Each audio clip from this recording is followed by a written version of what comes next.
Hello students, welcome to step up academy. मेरा नाम है सुरभि तिवारी, जो कि आपको फिजिक्स पढ़ाती हैं। और आज के इस वीडियो में हम कवर करने जा रहे हैं magnetic effects of electric current का एक और important topic, chapter number 12 NCERT का, जो कि बहुत इंपॉर्टेंट चैप्टर है। और ये जो टॉपिक है ये उससे भी ज्यादा इंपॉर्टेंट है, क्योंकि आज हम जानेंगे कि डीसी और एसी करंट में डिफरेंस क्या है।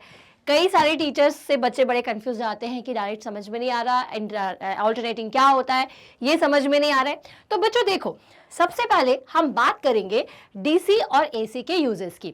डीसी करंट आपका मोबाइल फोन, आपके छोटे छोटे से टॉयज, या फिर जितनी भी बैटरी ऑपरेटेड चीजें होती हैं, क्या कहा मैंने, बैटरी ऑपरेटेड, वहां पर डायरेक्ट करंट होता है।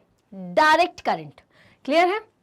और आपके बड़े बड़े अप्लायंसेस जैसे कि refrigerator, air conditioner, cooler, mixer, या फिर जितनी भी चीजें जो कि आप अपने घर में स्विच बोर्ड से लेते हो, जिसका सप्लाई आप स्विच बोर्ड से ले रहे हो, उनमें आता है ऑल्टरनेटिंग करंट। अब इन दोनों करंट्स में डिफरेंट क्या है? क्या करंट का फंक्शन चेंज हो जाता है? जी नहीं, करंट का फंक्शन तो सेम ही रहेगा, लेकिन बात होती है मैग्नीट्यूड की। अब मैग्नीट्यूड का मतलब क्या होता है बच्चों? मैग्नीट्यूड का मतलब होता है वैल्यू। ठीक है। अब जैसे कि मेरे पास, ठीक है, एक वैल्यू है 200, ठीक है, फिक्स वैल्यू है।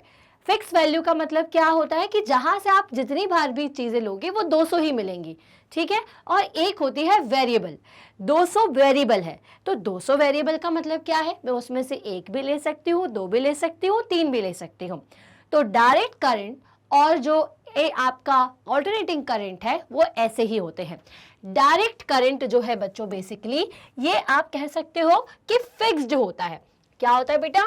डीसी, जिसको आप क्या कह सकते हो? Fixed current. ठीक है।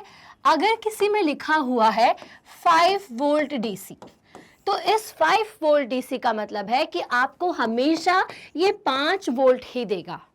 ठीक है।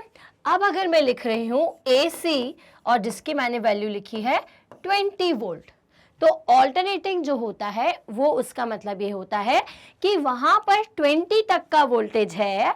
आप उसमें से 1 ले लो, 2 ले लो, 3 लो, जितना लेना है आप उसमें से ले सकते हो। आई बात समझ में? तो डीसी मतलब कि फिक्स्ड वोल्टेज और एसी मतलब ऑल्टरनेट करंट। ठीक है।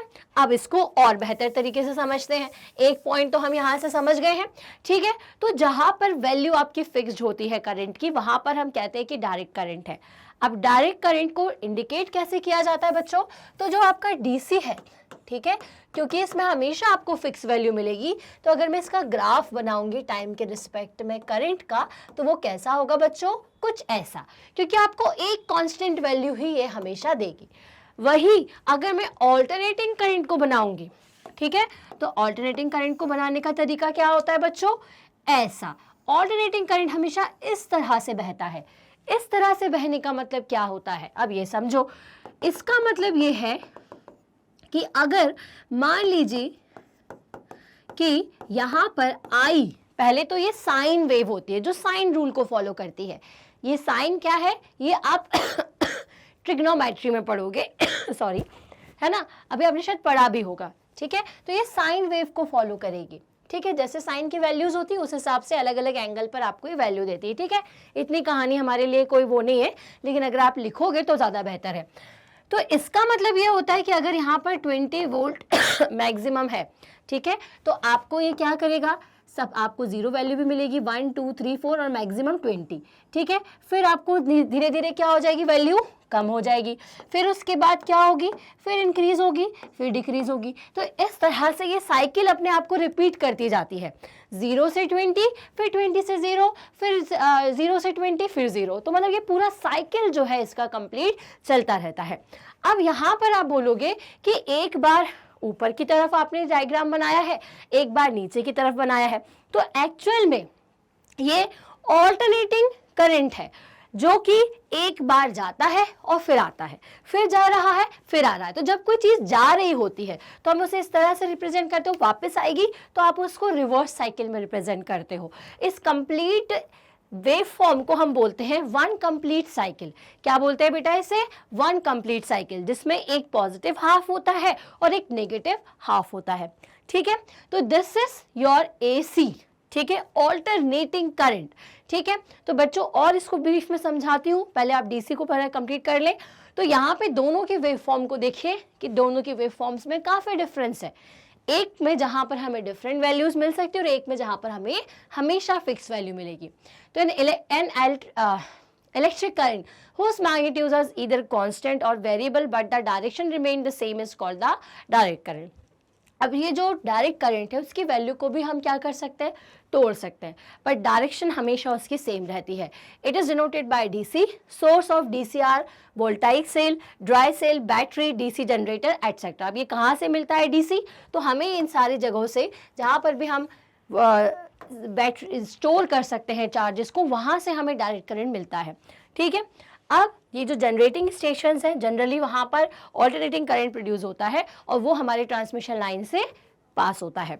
ठीक है, now electric current whose magnitude changes with time, जिसका मैग्नीट्यूड टाइम के साथ और डायरेक्शन भी टाइम के साथ पीरियडिकली चेंज होती है। An electric current whose magnitude changes with time and direction reverse periodically is called alternating current। ठीक है, जिसका मैग्नीट्यूड भी टाइम के साथ चेंज हो रहा हो और जिसकी डायरेक्शन पीरियोडिकली चेंज होती जा रही हो, वो ऑल्टरनेटिंग करंट होता है। सोर्स क्या है, कहाँ से हमें ऑल्टरनेटिंग करंट मिलता है, तो hydro electric generator, thermal power generator, nuclear power generator, इन सारी जगहों से हमें ऑल्टरनेटिंग करंट मिलेगा। तो बच्चों अगर एग्जाम में पूछा जाए कि डायरेक्ट और इनडायरेक्ट करंट या डायरेक्ट और ऑल्टरनेटिंग करंट क्या होता है, तो डायरेक्ट करंट का मतलब जिसमें कि वैल्यू फिक्स या वेरिएबल होती है, डायरेक्शन सेम होती है। ऑल्टरनेटिंग करंट जिसमें वैल्यू आपकी वेरी करती है और डायरेक्शन भी रिवर्स हो जाती है, उसे हम ऑल्टरनेटिंग करंट कहते हैं। ठीक है, अब जैसे आपके घर में ऑल्टरनेटिंग करंट क्यों आता है, अब अगर फिक्स करंट आएगा, मान लीजिए कि 220 वोल्ट फिक्स हो जाता, तो आपके जो छोटे छोटे अप्लायंसेज हैं जो कि कम वोल्टेज पे काम करेंगे तो वो तो जल जाएंगे, खराब हो जाएंगे। अब 220 वोल्ट आपके घर में 230 वोल्ट आता है, तो उससे क्या फ़ायदा है कि वो ऑल्टरनेटिंग है। इसका मतलब क्या कि आप अपने अपने हिसाब से अप्लायंसेस अपना अपना करंट या वोल्टेज उसमें से ऑप्ट कर सकता है ना। वो फिक्स वैल्यू नहीं है कि सिर्फ 220 ही हर जगह जाएगा।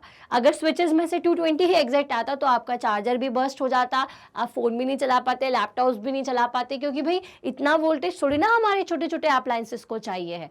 तो वेरिएबल जो है वो ज़रूरी है, क्योंकि हर वैल्यू का जो करंट है वो वेरी करता है, जो वोल्टेज है उसकी वैल्यू वेरी करती है और वो उस वैल्यू के अकॉर्डिंग हम हमारे घर के सामानों को चला सकते हैं। ठीक है, so the number of cycles complete bye AC in 1 second is called the frequency of AC. अब चलो अब इसकी फ्रीक्वेंसी को समझते हैं। तो ये हमारा अल्टरनेटिंग करंट है। ठीक है, इसमें आपको दो वैल्यू मिलती है, इसे कहा जाता है पीक वैल्यू। क्या कहते हैं बेटा इसे हम, पीक वैल्यू। मान लीजिए कि ये है आपकी 220, तो 220 वैल्यू पीक है। इसका मतलब क्या कि मैक्सिमम जो वैल्यू मिलेगी वो 220 है। ठीक है, ये है आपकी नेगेटिव साइड की वैल्यू। इसे रिप्रेजेंट किया जाता है I am sine omega T से, इसे रिप्रेजेंट किया जाता है minus I am sine omega T से। ठीक है, ये होता है इसका पॉजिटिव हाफ। ठीक है, और ये होता है नेगेटिव हाफ। ठीक है, और पॉजिटिव और नेगेटिव हाफ मिलकर के क्या करते हैं बच्चों, एक साइकिल कंप्लीट करते हैं। ठीक है, और इस एक साइकिल को कंप्लीट होने में जितना टाइम लगता है वो कहलाती है frequency. The number of cycle completed by the AC in 1 second, एक सेकेंड में। ठीक है, मान लीजिए कि ये टाइम कितना है आपका, 1 सेकेंड। ठीक है, तो 1 सेकेंड में कितने नंबर ऑफ साइकिल्स कंप्लीट हो रहे हैं उसी को हम क्या कहते हैं, फ्रीक्वेंसी। तो the number of cycle completed by alternating current in 1 second is called the frequency of AC. The frequency of AC is in India is 50 Hertz, which means that the AC changes its direction after 1/100 seconds. ठीक है, तो 1/100 second में हमारा जो frequency है वो मतलब कि जो डायरेक्शन है वो चेंज हो जाती है। 1/100 सेकेंड्स के अंदर डायरेक्शन जो है वो बार बार चेंज होती जाती है। 50 हर्ट्ज का मतलब ये होता है। ठीक है बच्चों, तो ये है आपका ऑल्टरनेटिंग करंट। फ्रीक्वेंसी क्या होती है ये हमने समझा। Number of cycle completed in 1 second is frequency. जो कि किसके केस में होती है, सिर्फ और सिर्फ ऑल्टरनेटिंग करंट के केस में। डायरेक्ट करंट के केस में क्योंकि हमें कोई भी इस तरह की साइकिल नहीं मिलती है, इसलिए उसमें कोई फ्रीक्वेंसी हम नहीं काउंट करते हैं। तो the major difference between AC and DC is that DC is always flows in one direction while AC reverse its direction periodically। periodically मतलब एक पर्टिकुलर टाइम ड्यूरेशन में ही ये जो डायरेक्शन है करंट की वो चेंज होती है, ठीक है। The advantage of AC over DC is that electric power can be transmitted over long distance without much loss of energy. अब भाई ऑल्टरनेटिंग करंट क्योंकि कैसा होता है, कम ज़्यादा होता जाता है, तो जिस वायर से, जिस ट्रांसमिशन लाइन से जाता है उसमें वो हीटअप नहीं होगी ट्रांसमिशन लाइन, क्योंकि वैल्यू कम ज़्यादा हो रही है। वहीं अगर DC को मुझे ट्रांसमिशन लाइन से भेजना है तो एक फिक्स वैल्यू जा रही है, मतलब कि इसमें लॉसेस ज़्यादा बढ़ जाते हैं। तो इसलिए ट्रांसमिशन के समय में जब जहाँ पर जनरेटिंग स्टेशन में करंट प्रोड्यूस होता है, वहाँ से हमारी डोमेस्टिक सब स्टेशंस तक पहुंचाने में हम हमेशा ऑल्टरनेटिंग करंट को ही यूज़ करते हैं, क्योंकि लॉसेस उसमें कम होते हैं। तो ये था डिफरेंस, और साथ ही साथ ये AC क्या है, DC क्या है और फ्रीक्वेंसी क्या होती है। आई होप ये आपके समझ में आया है। अब हम जानेंगे कि डोमेस्टिक इलेक्ट्रिक सर्किट जो होता है, डोमेस्टिक इलेक्ट्रिक सर्किट्स में कौन कौन से वायर्स होते हैं, कौन से वायर का क्या काम होता है, जो कि मैं आपको नेक्स्ट वीडियो में बताऊंगी। तो आज के वीडियो में यहीं तक। आई होप आपको ये समझ में आया हो, और इसे डिटेल में जानना चाहते हो तो कमेंट सेक्शन में मुझे ज़रूर बताइएगा, एक सेपरेट वीडियो में ज़रूर लेकर के आऊँगी। इतने अच्छे से वीडियो को देखने के लिए थैंक्स फॉर वॉचिंग।